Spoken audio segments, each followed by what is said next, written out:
আলাইকুম। দেশ বিদেশের সর্বশেষ স্পোর্টস আপডেট নিয়ে বিয়ন্ড বর্ডার স্পোর্টসের নিয়মিত আয়োজন স্পোর্টস বুলেটিন, আর এই স্পোর্টস আপডেট নিয়ে আপনাদের সাথে আছি আমি সুমাইয়া জাহান সামান্থা। চলুন দেখে নেই আজকের স্পোর্টস আপডেট। ব্রজেন দাস, আব্দুল মালিক ও মোশাররফ হোসেনের পর ইংলিশ চ্যানেল পাড়ি দেওয়ার চ্যালেঞ্জ নিয়েছেন বাংলাদেশের দুই সাঁতারু মাহফুজুর রহমান সাগর ও নাজমুল হক।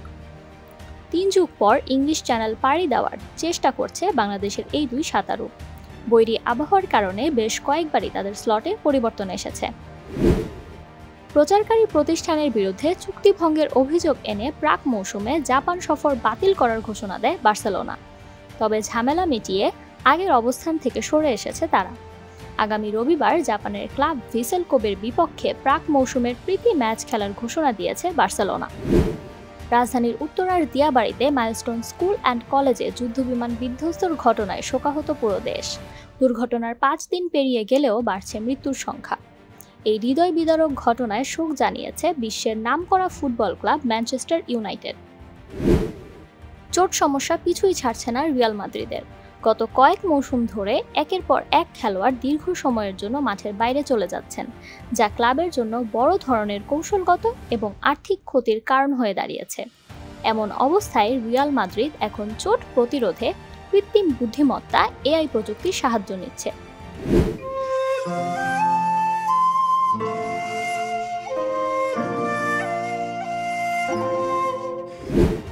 ফুটবলার হিসেবে ছিলেন অসাধারণ, কোচ হিসেবেও সাফল্য কম নয়।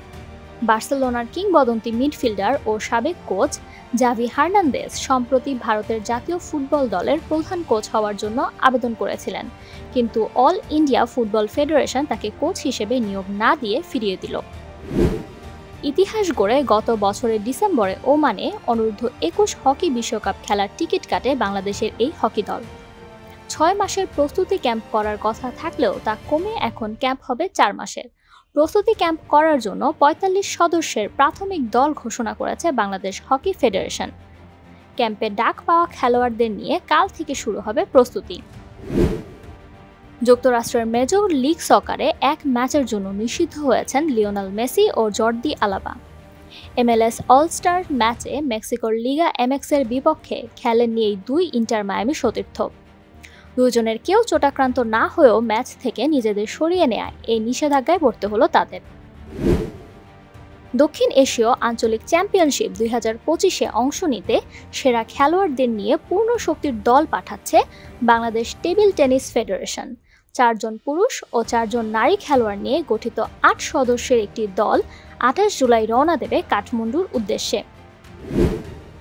একসঙ্গে স্কোয়াশের 2টি আন্তর্জাতিক টুর্নামেন্ট শুরু হচ্ছে আজ, যেখানে অংশ নিচ্ছে Bharat, Iran, Kuwait, Sri Lanka, Malaysia ও স্বাগতিক বাংলাদেশ, যার একটি ছেলেদের PSA চ্যালেঞ্জ ট্যুর এবং অন্যটি মেয়েদের WSF ও PSA স্যাটেলাইট টুর্নামেন্ট, যার পোশাকি নাম RFL এশিয়ায় 6ষ্ঠ আন্তর্জাতিক বাংলাদেশ স্কোয়াশ ওপেন টুর্নামেন্ট। দারুণ খেলে যাচ্ছেন এমা রাদুকানু। পারফরম্যান্সের ঝলকে ওয়াশিংটন ওপেনের কোয়ার্টার ফাইনালে পৌঁছে গেছেন ব্রিটেনের এই তারকা। 22 বছরের এই খেলোয়াড় সরাসরি সেটে হারিয়েছেন 4 বারের গ্র্যান্ড স্ল্যাম জয়ী নাওমি ওসাকাকে। জাপানের ওসাকাকে দাপটের সঙ্গেই ধরাশায়ী করেছেন রাদুকানু। এই ছিল আমার হাতে থাকা সর্বশেষ স্পোর্টস আপডেট।